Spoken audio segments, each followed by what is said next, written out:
Welcome to today's podcast episode. This show exists to explore how TTRPGs have an effect on the people who experience them. We believe that games like D&D are more than just a game, and therefore we are more than D&D characters. On today's episode, we have Aaron Hall with us in person, which is just my favorite episodes. So I'm really excited to get to talk to you because you are the second guest that we've had that has joined in on the roster just because of a random something I saw on social media. Yeah. And honestly, that's my favorite. Mm-hmm. I think, like, to me, best things to come out of social media have been the random people that I've gotten to meet through that. You know what I mean? No, absolutely. So it's like I didn't know who you were a week ago. Mm-hmm. And here we are. No, it's absolutely true. Especially like me being an independent fantasy author, I feel like I've connected with so many other indie fantasy authors in the space through Instagram and TikTok that were like all in the same boat. So when I saw you guys had like commented and like followed me, and I went and looked at your profile, I'm like, oh, you guys are a D&D podcast. That's freaking sick. So, just starting up that conversation, it was like, this kind of worked out. Yes. Well, and honestly, it's crazy too. You never know what post is going to lead to whatever, right? I'm always surprised at like what ends up coming up from a post that ends up kind of doing well or whatever. But your post was actually just introducing yourself and saying, hey, here are some things about me. And it was like every time I was scrolling, so it was like a carousel kind of thing. Yeah. Every photo, I'm like, oh, hey. Oh, no, that's awesome. Wait, hold on. And I'm like, okay, I got to reach out to this guy. Like we've got to connect. Yeah. So. I mean, you're totally right. I mean, I feel like with managing my social media it's kind of like throwing a lot of different spaghetti on the wall to see what sticks and what like gravitates to people. And yeah, I've made some really cool connections through some posts where, kind of just throw something together offhandedly, or it's just funny how it all works out, honestly. Absolutely. Well, I'm glad that it worked out for us and that we get to talk today. So kind of jumped the gun a little bit, but as we've kind of already mentioned, so independent fantasy author. Yes. That's what you do. That's part of why we're having you on the show. And we're going to talk about this more. So I don't want to dive too deep into it in this very moment, but you just published a book recently. Yes. Yeah, it's The Legend of I have my copy that I'm gifting to you guys right here. I'm so excited. It is inspired by a D&D campaign that I had with some of my best friends years ago. Had to tweak some things for the sake of making it like work for a book, but it's about a boy named Sir Dashing Jr. who only got knighted because the kingdom couldn't knight his dad twice. So he puts together a band of misfit adventurers to go on a quest and prove that he's actually worthy of being a knight. Awesome. So it's very funny. It's a loving parody of like all things fantasy, but it was started based on that D&D campaign that I had with my friends years ago. Yeah. So, and you've published multiple books, but this is the first book that's been based off of a D&D campaign you've played. Yeah. I mean, I feel like fantasy is my bread and butter. Like that's most of what I write. I've dabbled in like more sci-fi, and I've done even like a little bit of like literary fiction and some poetry and stuff like that. But fantasy is home base for me. So I have my epic fantasy trilogy, the Wesleyan Chronicles, that I started when I was 15. So if you're going to read the first book, like be gentle, because I was still learning. But some people love it. Yeah. I mean, The Legend of was the first one kind of like based on a D&D campaign. Yeah. Yeah. And even though I feel like I was already connecting with you of just off that post that I saw, that really just made me think like, oh my gosh, like that's the reason why I really, really wanted to have you on, especially because the book is just so new and fresh and everything. So like I said, I have lots of questions about that, so we'll dive into that shortly. I'm going to put this at the beginning of this episode instead of at the end because I'm trying to be a better marketer of my own show. But if you've already watched this far, consider liking this video. And if you are watching only via podcast, then leave us a rating. That is how people can find our show. And I'll remind you, if you haven't heard me say this before, that Knocked Prone was on a different feed for our Real Play show. So if you've given us a rating in the past, this is on a new feed. So we would really appreciate another rating from you to hear how you're liking our show. We appreciate the feedback. And like I said, it helps our show be seen. And also, if you're on YouTube, subscribe. We're trying to reach 1,000 subscribers by the end of summer. That'll help us monetize and do more cool things. So anyways, I appreciate you for all of that. And otherwise, just to explain how all of these episodes go, we're going to start by kind of talking about your D&D backstory, How did you get introduced to D&D?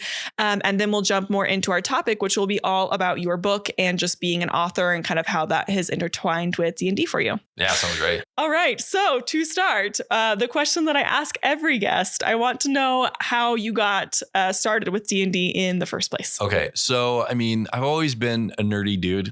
You know, I've always liked things like Harry Potter and Lord of the Rings. And, you know, I mean, I was watching like Dragonheart and Sword of the Stone when I was a little kid, you know, like I already like started sinking my teeth into fantasy as a child.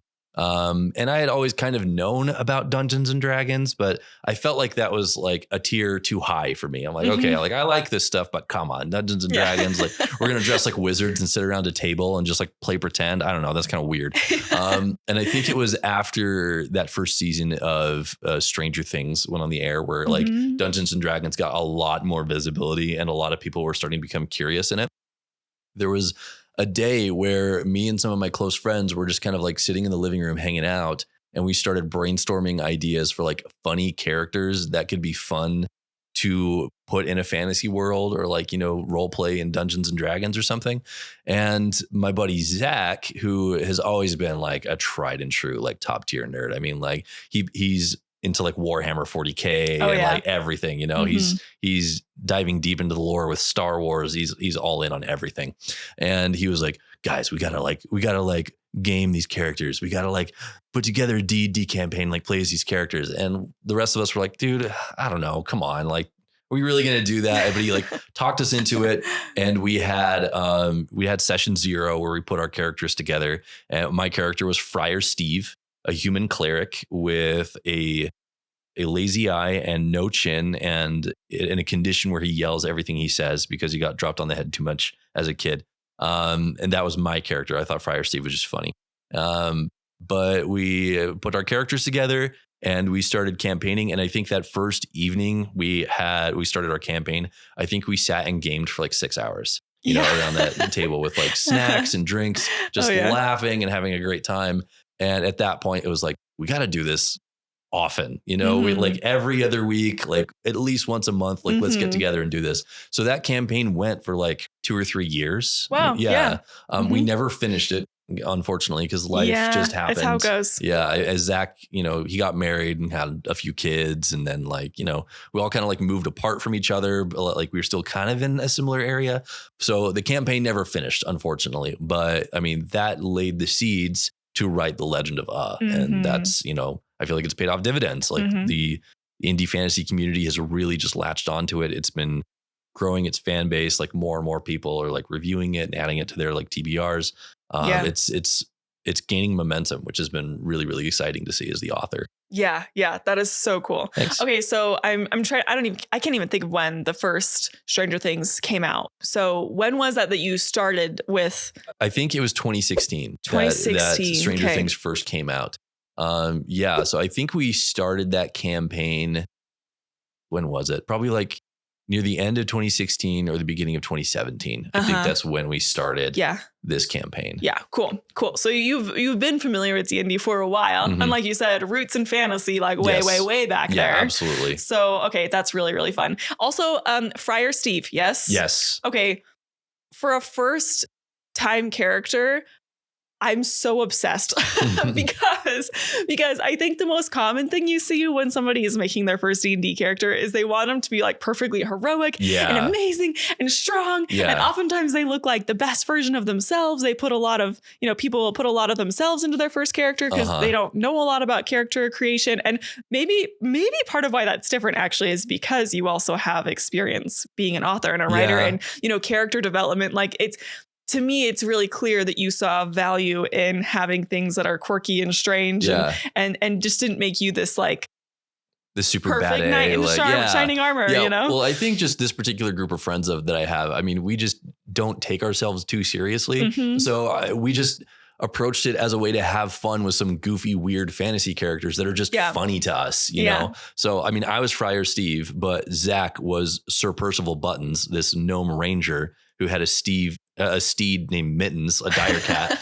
And he was very not suave, but very conniving and very like, you know, always like trying to, you know, be sneaky, not just like, you know, in battle, but with like, the way that he communicated and interacted with others. And then the third player in our group had Dwayne the Pebble Johnson, who was a Goliath barbarian with a big swishy captain's hat and a raging alcohol problem. And, and then Adam was our DM. So he kind of like coordinated the whole campaign. So we just all like, the three of us kind of just made these characters that were funny to us and then just went on an adventure, and that's how it was. Yeah. But that sounds so enjoyable that way, instead of a group of people who all have main character energy, trying to do the coolest and win the game kind of a thing. That just sounds like a ton of fun. Yeah. And that's just it. Like there was no egos. There wasn't any like, my character's got this super bad A, like you did the big. It was just, let's have fun with this. Let's just have a goofy fun time and eat Doritos and drink root beer until 1 a.m. That's what it was. Awesome. Okay. Very good. I love that origin story so much. Also, I am impressed at the growing list of people that were at least somewhat influenced by Stranger Things. Yeah. I mean, like that shouldn't come as a surprise. I feel like everybody always talks about that, but I think it's really fun to hear just how that played into things, whether it was somebody's like very first time hearing about it, or it's just like, it opened up their mind to it a little bit more, or it helped become more mainstream. Totally. So there's more things. Anyways, I think all of that is it was huge. Really it was a monumental moment in D&D fandom. Stranger Things really was a catalyst. It was steroids. Yeah, absolutely.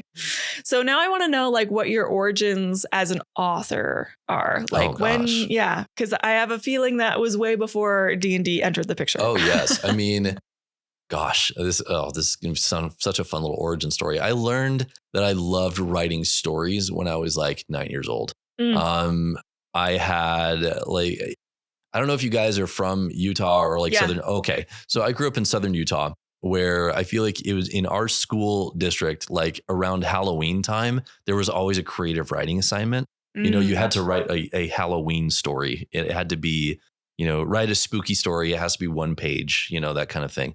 And everyone in my class, because no one likes writing, but those would get my mind going like, oh, what if I did a story like this? And what if there was like a haunted house where you had to like fight different monsters and it was like a tier thing, So in 4th grade, I think I wrote this story about like me and my friends going to a haunted house and like beating up a bunch of monsters and leaving, total 4th grader stuff. But during a parent teacher conference, Mr. Keeler, my 4th grade teacher, sat down with my parents and was like, Aaron's got a talent for writing. He's a good storyteller. Like this story that he wrote has action, it had humor, like had all this stuff.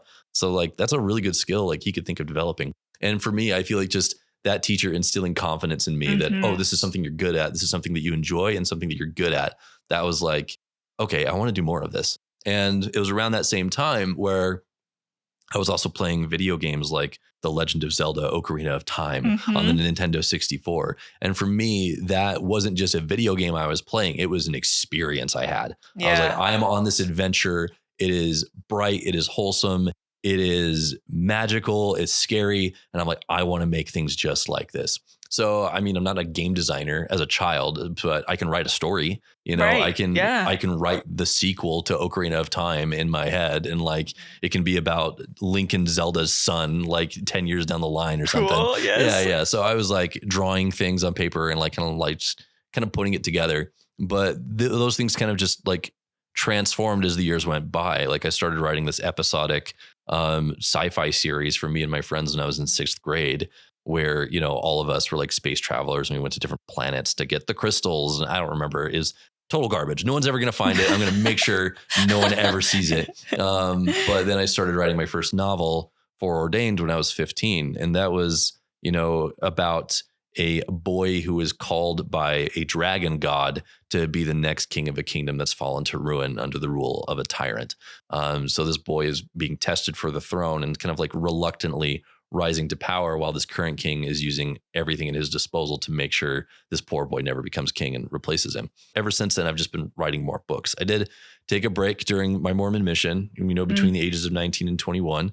And then during college, I wasn't writing a ton, but like once I graduated and was just working full time, I started like picking up writing again.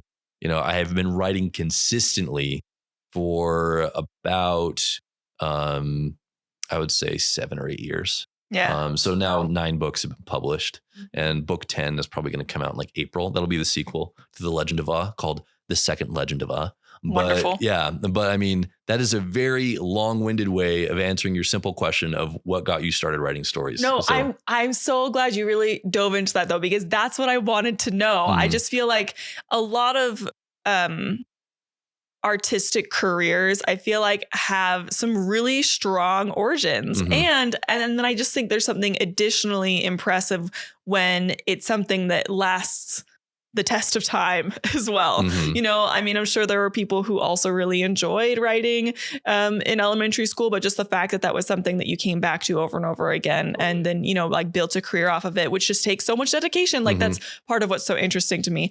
It's also fun to kind of think about the formula of what it took for that to become a passion for you, even at such a young age. I mean, part of that was, first of all, it was just your interest. Before there was skill, it was just your interest in it, right? But then to have that skill come along, but like you said, that teacher really does feel like a pretty pivotal moment where, you know, like you got that boost of confidence to say, oh, I am a good writer, right? Like I do have a skill in this. How much, you know, did that give you energy to keep writing things over years? A ton. Because I mean, it wasn't just that teacher either. I mean, that was 4th grade, but in 5th grade, you know, that spooky Halloween story, you know, I think we had to write 2 pages. Mine was 14 pages as like a 10-year-old, you know, amazing. like she had me stand in front of the class and read it.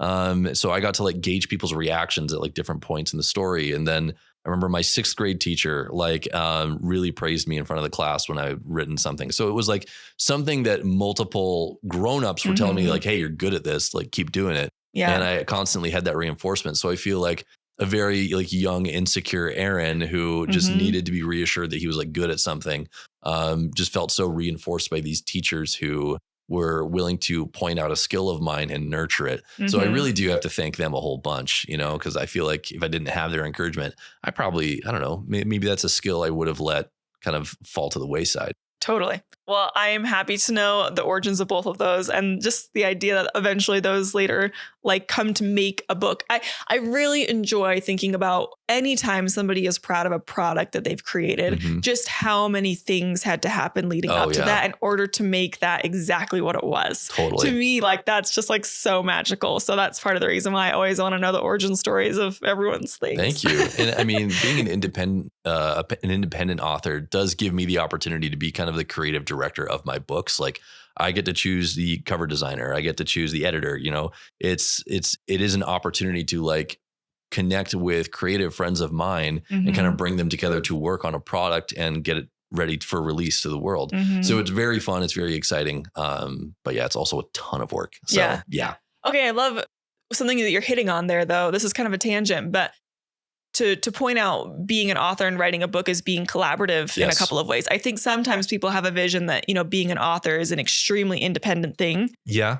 In a way, that's true, right? And especially when you're just kind of in the trenches, like writing away. Totally. Like it's definitely more of an independent thing than like say a D&D campaign. Sure. Yeah. Right. Very collaborative. But I also like to hear your perspective and just saying like, no, but I do get to wrap in other people who get to have their own creative genius in different parts of it, whether they're an editor or they're helping with the cover or, you know, other ways. So anyways, it's just fun to think of not only what you have to go through to create that, but also the other people that come into play to make it happen. I mean, early on in my writing, I very much was an island. You know, when I first published Foreordained, I did most of everything wrong. Like I didn't hire an editor. I didn't have a marketing plan. You know, I was kind of creative directing my cover and like my idea was okay, but it wasn't all the way there. Like, you know, Shelby did an awesome job with the instruction that I gave her, but she's a better artist than I am an art director. I learned as time went on that I needed to bring in other people and their perspectives in order to help make my work better.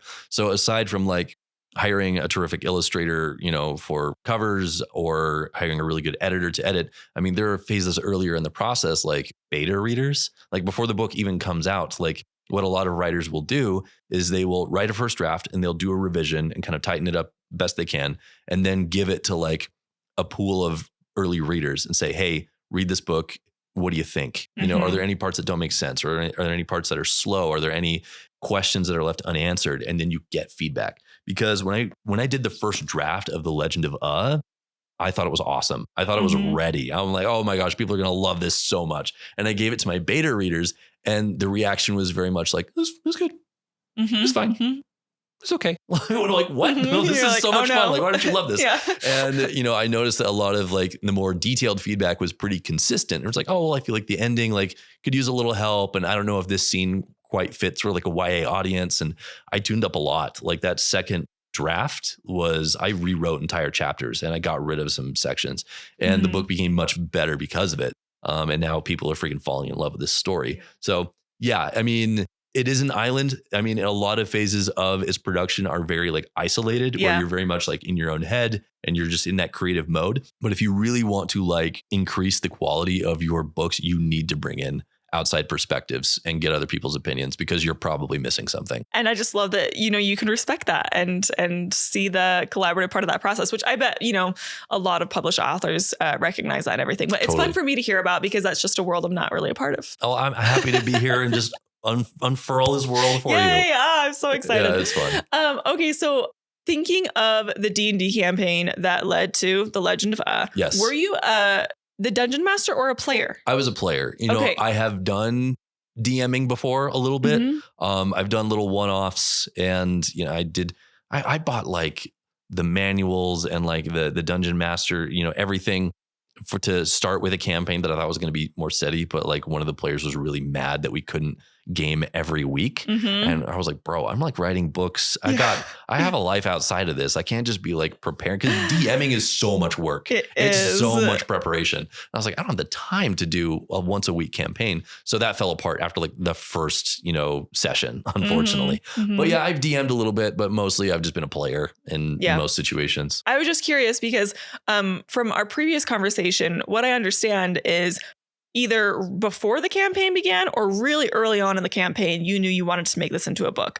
So at what point did you decide that? Oh, gosh. I don't know. I think it wasn't right at the get-go, I don't think. But I think it's like when we had a few sessions and, Adam was doing a really good job of DMing our campaign and like taking our little party to really interesting, weird places and, kind of like putting in these little jokes and all these fun little characters. I was like, this would be such a fun book. This would be such a fun fantasy adventure. We could make it like a loving parody of the fantasy genre itself with like all these little references to IPs people recognize. For sure. It would just be fun to write. So it's for years I knew I wanted to, but even during that campaign, like I was writing other books and, I was just involved in other projects. But it was like a year and a half ago where I was finally like, okay, we're going to write it and it's going to be called The Legend of just and that's the name of the territory, Love it. Yeah. I love it. And it was just fun. So that's where it began. It was like not right at the beginning, but as we got into the campaign, it was like, I want to write this into a book. No, that makes sense to me, though, because once you saw just the vision of what that campaign was and how the direction it was going and how fun it was already, to have that inspire you for a book makes sense. What I find interesting is, I don't know, not that I've heard that many people talk about turning their campaigns into books, but I feel like typically it's the DM, which I think is interesting. I'm not saying that's a good or bad. I just think it's interesting because if a DM has a story in mind and they know more of the story than anybody else ahead of time, right? I just think that if you have an idea for a book and then you're playing with characters, to me, that just sounds really challenging. Like, because as a DM, I think there's always this push and pull for like a sense of control over where you're trying to get them to go without railroading, right? But as a player, I just think that's interesting to say like, no, I'm just like kind of here and along for the ride. Totally. And, to still say like, I want to make this into a story when your sense of control is even smaller. Yeah. Right. So for whatever reason, I just find that impressive because that's one of, to me, the big differences between a book and a D&D game is that, when you're the author of a book, you can control everything. You can, all the story is written by you. Yes. Yeah. But D&D game, absolutely not. Yeah. It's not. That I mean, this book is inspired by that original campaign, but it is not the same campaign. Not the same campaign. No. Is it more based off of the world then, or are there story beats that are taken from it? Like what parts of that game did you put into your book? There are story characters and locations that are taken from that D&D campaign and put into this. Like I made a whole new world. Like this takes place in a different territory than the original campaign does. But the Pebble is in the story, and Friar Steve is in the story, and Sir Percival Buttons is in the story, and there's even a traveling wizard waffle merchant who's in the story. Like he makes these magical waffles that function as healing potions, and he just kind of shows up whenever he's needed. You know, like in video games, how like there's always like a potion or something like right before a boss fight. Yeah. Like the waffle wizard merchant's like, oh, hello, fancy meeting you here. And he's like in a dungeon. Like, dude, what are you doing here? So he's like, you know, so I took a lot of those characters and, you know, and kind of the tone, but it is very much like I had to take a lot of artistic liberties because D&D is a very interactive medium. You know, like you as a DM can craft, you know, the guidelines of a story, but the characters are going to go off and do whatever they want, you know, so you can't really like prepare for that. And in a book, you do need to be very structured and have like a sense of direction and a sense of progress for the characters, you know, not just do they get stronger, do they get cooler stuff, but like how do they change emotionally over the course of the book? Like how do they grow from the experiences that they're having adventuring out in this territory where there's monsters and magic. So it's very different. And I did have to take a lot of artistic liberties, but it is like inspired by those characters and that vibe that we had in the original campaign. Well, I'm glad that you weren't rigid with it because I think that there would be massive challenges in trying to one-to-one a campaign into a book. Yeah. Right. And I mean, I feel like I even see that watching like The Legend of Vox Machina on Amazon. It's a great show. And I feel like there are story beats where like it moves along well, but there are some parts you can tell that like they're trying to be true to the source material of Critical Role and that it may not necessarily fit, you know, traditional story structure, you know? Yeah. So that's my opinion. You know, I'm sure someone out there in the comments will be like, he's too full. He doesn't know what he's talking about. But that's my take on the series. I liked it. I saw the first season. I got half through the second season. Something happened to one of the characters that I didn't like. And then I fell off after that. But, you know, it was a great show. Yeah. But no, that's a perfect example, though, where it's like people who are watching The Legend of Vox Machina, like really, really care about the source material. They care about the original show. Absolutely. And so I'm sure that they catered to that, you know? Totally. And it's interesting to think about the creative directing that went on behind the scenes of that show and how many things people are like, we're going to keep that to the original, even though like I'm sure that there was a little bit of urge to like change things sometimes for the sake of just, you know, knowing what a good story is generally made up of, you know? Yeah, absolutely. So, yeah. Okay. Oh, yes. Before I move on, actually, the other thing that I was wondering is the main character in this book, is that taken from the campaign? No, he's made up. Okay. And that makes sense to me because I was wondering, I'm like, is it going to be a party and they're all the main character? Did you take one person and make them the main character? So Friar Steve is actually the only character from the original D&D campaign who is in the party. In the party. Yeah. And you meet Pebble and Sir Percival Buttons intermittently throughout the story. So in the book, Dwayne the Pebble Johnson, well, he's just the Pebble in this book because I don't want Dwayne coming after me with a lawsuit. You know, he's just the Pebble. He is in a town called Laradil, and his situation is he made a pendant to propose to his partner, but goblins came to town and like robbed the jewelry store where like it was being kept. So Pebble is like, I need you guys to help me go to this goblin cave and like get these jewels back so I can propose to my partner. And it's very sweet and wholesome. And then Sir Percival Buttons is actually a sellsword, like a bounty hunter that's been sent to retrieve the main character's best friend who comes with him on this adventure. But she had told her, you know, the main character, her best friend, that she'd gotten permission from her dad to like go on this like adventure across the territory. Turns out she didn't. She lied, and because she just wanted to go out and become a ranger so bad. So her dad back home hires the sellsword Sir Percival Buttons to go chase Riley down and bring her back home. So you see Sir Percival Buttons like a few times throughout the story where he's like every time trying to abduct Riley and like bring her back to Baragon, to like the town where the story begins. So it's very different, but like I consulted with my friends, be like, hey, Pebble says this, or Sir Percival says this, and they do this. Like, do you feel like that's true to the character?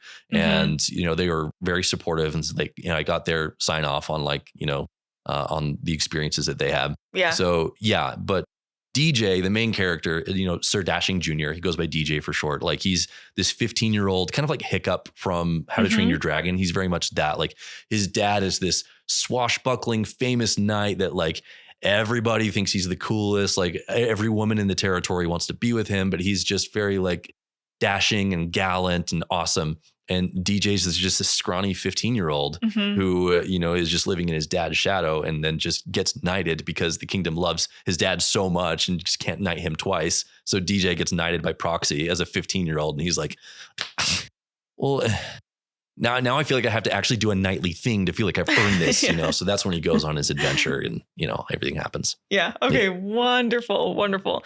I love that you were able to take like a couple of those characters and then even just to be able to consult your friends about that. Like that's really, really fun. But to have all those original characters as well. Yeah. And so, yeah. It is a good time. Yeah. I'm so excited to read it. It's going to be so fun. You'll like it. It's super, super fun.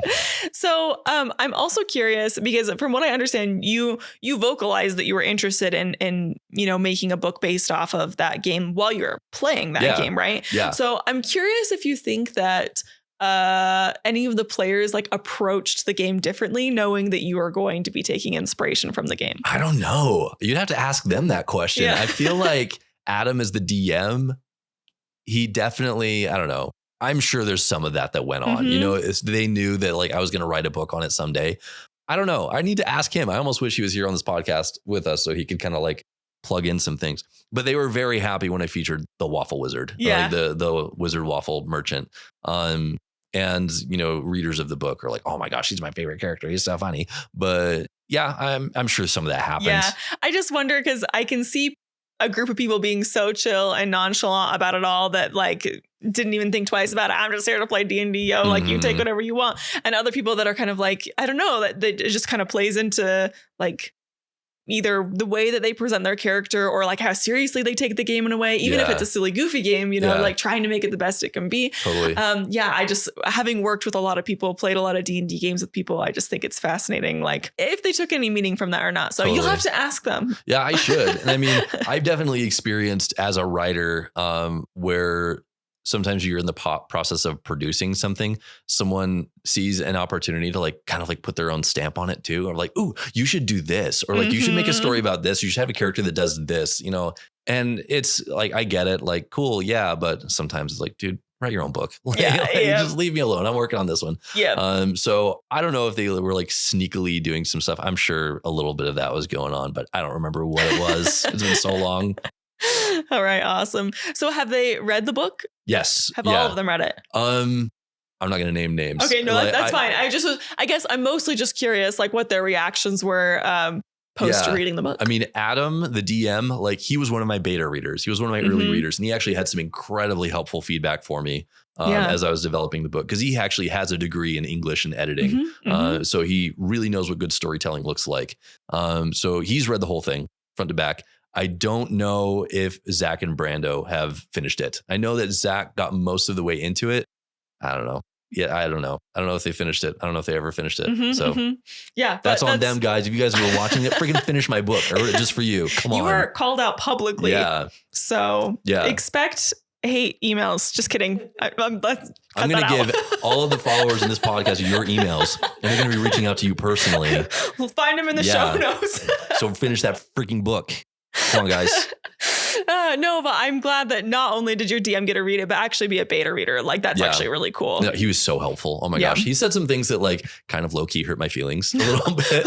Yeah. And we talked about this later, but I was like, dude, I thought about it and you were right. Honestly, like I did need to change this. And like this character did need help. And yeah, his advice made it a 5-star book. So yeah. I can't be mad. Whew. Yeah. Well, I'm glad he was willing to say stuff, you know, but I can see how that would sting because it's not just any beta reader, right? Like it's somebody that like, you know, you probably really cared. Oh, yeah, like, he's about one of my best friends. Said. Yeah. I care a lot about his opinion. Sure. Yeah. Oh, absolutely. Okay. Awesome. My next question is, I'm wondering if, and I'm going to ask you 2 questions at once because you can answer this however you want, but I want to know if being a D&D player improves any of your skills as a writer, or if being a writer improves your skills as a D&D player. I think it goes both ways because I feel like, you know, I've had people ask me to DM their games because I am a fantasy writer. Because it's like, oh, you understand world building. You understand like, you know, making balanced characters. And yeah, I do. But it also goes the other way around where I feel like being a player in a D&D campaign teaches you a lot about improvisation. And being a writer, you have to make some room for improvisation when you're writing stories, because you can outline a story the best that you can, but occasionally you're going to have experiences where like, what word goes next? What conversation goes next? Like, what's going to move this story to the next reasonable phase? And sometimes you go off base a little bit and you say, okay, like I outlined this, but now that I'm in this moment and writing this scene, I think it makes more sense for this to happen, because that'll make things more interesting. That'll increase the tension. That'll, create a new element that I can use later on in the story to make things more interesting and exciting. So it really does go both ways, honestly. I think part of what you're saying outlines what creativity is as well. If it was just like a step-by-step, follow these instructions, head down this path and go, then that wouldn't really be like story building. No. So, but I appreciate hearing like your insight on how improv is kind of placed into that writing process, because I wouldn't have really thought about it that way, that you do kind of have to just see where, like, every time you're writing a chunk of anything, you're altering it a little bit. I don't know. And it could change the direction that you go, which reminds me a lot of how D&D games totally. go. And there are different camps of writers who, there's those who prefer to outline really heavily and like map out their story before they even start drafting it. And then there's those who like to fly by the seat of their pants and just, figure out their characters and kind of a general idea of what they want to have happen in their story. And then they just run with it. And I'm like, I lean a little bit more towards the former, but I also do leave room for improvisation occasionally. And sometimes it works out really, really well. So yeah, I mean, it just depends. Yeah. Just a variety there for sure. I'm curious if you feel like experiencing D&D all the way from when you were first introduced to it to now, like any of the experiences that you've had, did that feel like a worthwhile side venture as far as just learning more about like a new variety of storytelling? Totally. I mean, it was a worthwhile venture just to have a ton of fun with my friends. Yeah, totally. Just that 1000% worth it. That. But I do feel like, my experience playing Dungeons and Dragons did, introduce me into a new world of high fantasy, where a lot of fantasy literature that we enjoy now has some stake in the D&D world. So to familiarize myself with it did arm me to write better high fantasy, I feel. But I mean, just as a way to hang out with my friends and have an awesome time and connect, like that's everything. That's 1000% worth it. So much of what we're talking about today, I'm trying to like tie together these two things, which they do have ties together and everything. But in another sense, I know they're also very separate parts of your life. And it's like, D&D as a standalone thing can just be its own standalone thing as well. Totally. Like you said, just a great way to enjoy your time with friends. So. Totally. Yeah. And like the people you play D&D with, that will make or break your experience. Cause I've been invited to do one shots with some groups of people that I didn't particularly like that much. And it's like, oh, I'm never going to campaign with these people ever again. Like this is just not it. Okay. Can you imagine if your first D&D experience was something like that? Oh gosh. Yeah. I don't know if this book ever would have gotten written. Yeah. Right? Yeah. Like, because I agree. I think the number one thing that will alter a person's experience with any given D&D game is who you're playing with. Yes. Like, every time that's going to be the biggest factor, in my opinion. Totally. And so it's just interesting to think about, like, when it was brand new to you, how different things could have been if it just kind of was sour and just not really your thing. And would you have wanted to do it again? Exactly. Like, even if it was with awesome people, questionable. Totally. Yeah. So if you're trying to get some of your friends into D&D too, just have fun. Bring in some other fun people who are just willing to like not be too serious about it. That's where you're going to win, guys. Yeah, absolutely. I so agree. Okay, I'm curious if you've got any advice for people who might be interested in making their D&D campaign into a story. Ooh, prepare for it to be a lot of work. Writing is fun. I love writing books. I love storytelling, but there's a huge proponent of it that's just a grind. It's setting a quota for writing every day and doing your best to hit it. And, setting deadlines for yourself on when you want this draft done, and don't be an island. Like, get feedback from people on, does this story work? Like, I mean, are there any parts that are boring? Are there any parts that don't make sense? If it's something you've wanted to do, if you've had a goal to like write a book, if that's something you've wanted to check off your list at some point in your life, I feel like having the experience of a D&D campaign with some people that you really enjoy gives you the ammunition to go off and do something of your own because you've already got the world built. You've already got the characters. So just have fun with it. But it is going to be a lot of work. You know, you might get discouraged at some points and want to quit and just not write anything. I get it. I've been there, but stick with it, finish that book, and you'll feel amazing that you accomplished this. So yeah, an incredible accomplishment for sure. For sure. I like a couple of the things that you pointed out, just that like, I mean, there's obviously challenges and we talked about a couple of those, just that there are things that might be a little more challenging trying to take, especially depending on how true to your own story that you had. You want like true to your own D&D campaign story, trying to put that into a novel. But I also can appreciate that positive side where it's like, okay, but a lot of world building is done. You know, know a lot of backstories of people. You have a lot of NPCs to choose from. You have a lot of just the vibe of what your campaign setting was, like all of those things. Those are all decisions you have to make at some point as a writer. So if you're, doing it based off of your D&D campaign, maybe it does a little bit of the legwork for that. Totally. And I also want to plug, like, don't be afraid to write fan fiction. There's nothing wrong with fan fiction. I mean, Dungeon Crawler Carl and, Shirtaloon wrote something called like He Who Fights with Monsters or something like that. These like big lit RPGs that have thousands of books. They started off on Royal Road as fan fictions, just fun little episodic things. So write a fan fiction on your D&D group. Have fun with it. Make little episodes that you could just like post online and see if people like sink their teeth into it and enjoy it. Try that. That's a good place to get started. Yeah, that's a great comparison, honestly. Like fan fiction versus like writing based off of your D&D campaign, and that either of those could be a good place just to start and just have go. Fun. Yeah, I love that. Okay, so my last question for you is I just want to know what's next for you in your writing career. Where do you see yourself going in the future? Near future? Far future? I don't know. I am currently writing the second Legend of when I wrote the Legend of I worked really hard on promoting it and, really trying to stake its claim in the indie fantasy space. And thankfully, people have been gobbling it up. It's been gaining momentum ever since it came out in February. And every day I get I see some review on Goodreads or someone tags me in a review on Instagram and saying like, oh, I've loved this book. And people have been saying, is there going to be a sequel? Is there going to be? And I originally wrote this to work as a standalone. If it doesn't work, if people don't really bite into it, then that's fine. I still had a really good time writing this. But people are like, no, like, is there going to be more? So I've decided to make it a 4-book series. And I am a little over 30,000 words into the first draft of the second Legend of which is like a third of the way into the manuscript. So it's moving along. The first draft's probably going to be done in the next month or two. And I'm looking at like a late April, early May release for this next year. So I'm going to be doing a book release party at Poppy Books and Gifts in Spanish Fork, Utah. Cool. Okay. I expect an invite to that. You guys should come. I'll try to find it and just keep up with you. Yeah.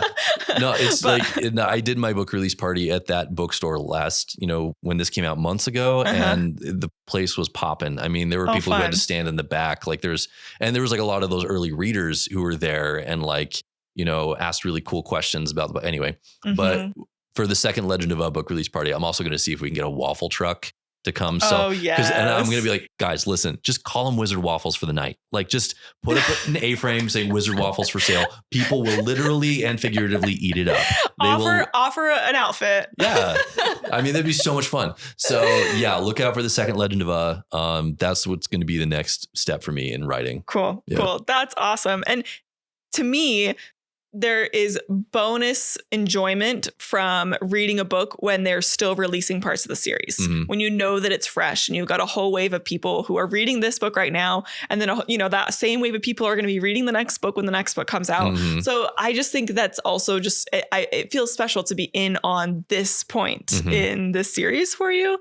Because I think it's really fun to have like an audience that's kind of having a shared experience. Yeah, absolutely. Okay, awesome. Well, I am so excited about that. So one other question I realize I have about the book, because we have a lot of people, well, I don't know how many young viewers we have on this show. We had a lot of younger viewers for our Real Play show, but then we also just have a lot of parents that have a whole range of kids. So I want to know like age range for this book. No, totally. Such a good question. I feel like I wrote this as a YA book. So I feel like it's a Utah 15 and up and like an everyone else 12 and up. There's a little bit of profanity. There's nothing like, there's no F words. There's no C words or anything like that. I've been told that the battle scenes are a little graphic. And to me, it's like, I didn't think it's that bad because I've read like Game of Thrones and like the blade itself. And I'm like, no, I don't think it's that gnarly. But there were a few battle scenes that are like, you know, the battles, people get hurt. But yeah, it's made to be a PG-13 movie. Imagine it's like if James Gunn did a fantasy book, that's what this is. Okay, that'll give people a good idea to go off of, which is perfect. I just wanted people to know who they can recommend it to. And I think we'll have a lot of people that could be interested in that. So I hope so. I hope you guys all buy books. I hope you buy it. I hope you read it and love it. Yeah, it's a good time. You'll like it. So actually, speaking of that, you said that the cheapest place to buy books is actually just through your website. Yes. So, I mean, The Legend of is available worldwide at bookstores. You know, go to any independent bookstore, go to Barnes & Noble and, you know, walk up to the front counter and say, hey, will you order in a copy of The Legend of by Aaron N. Hall for me? And they will say yes. But you get the best prices on my website. You know, I've figured out a way to sell my books directly to consumers where paperbacks are cheaper, ebooks are cheaper. I even sell like signed books direct. So if you're willing to pay a little bit of extra and some shipping, I'm happy to sign a copy for you and send it right to your house. So yeah, just go to aaronnhall.com and there will be a link for the store and everything you need is right there. Awesome. So we'll have that directly linked in our show notes so that you can actually access that really easy. So look out for that and just go check it out because I mean, we've talked about The Legend of today, but also like you have other novels out there too. Oh, yes, many. Yeah. Yes. And then you can, I mean, hopefully I assume that on the website you have like descriptions of each of the books, and that people can learn about them a little bit. Yeah. I've actually poked around on it a little bit and like, I don't know, there's a lot of variety there. So if this doesn't strike your fancy, you should just check out the other books that Aaron has as well. Yeah. So, but if you're listening to this podcast, this book is probably going to strike your fancy. So you're probably going to really like it. Exactly. And how fun would it be if, you know, like, especially on our Discord, if you're in our Discord, we could talk about the book. Let's just like start a little mini Aaron Hall book club in our Discord. Yeah, that'd be cool. I mean, I'd like that, but I don't know. I think that sounds awesome. Do what you guys want. Yeah. I'm gonna suggest that and see if we can get some people reading it at the same time. That would be so fun. And then you're also on social media, TikTok and Instagram. I'm starting to get YouTube up and going. You know, just posting shorts, nothing too crazy. But yeah, just Aaron N. Hall. Like you'll find me. Just Aaron N. Hall is his handle. Which again, if you want direct links, they'll be in our show notes, so you can find them there. It's also all on my website too. You know, you can find everything from my website that you need. Okay, perfect. Well, thank you for being here, for driving up from Salt Lake City and letting me grill you with all these questions. And it's just been a great time. And I'm really excited to read your book. Thank you so much for having me. This has been a blast. And thanks for letting me in your home and doing this podcast. It's just so fun. Yeah, absolutely. All right. Well, I think that's all we have for you today. So remember, when life knocks you flat on your back, all you got to do is keep rolling. And we hope you have a wonderful rest of your day.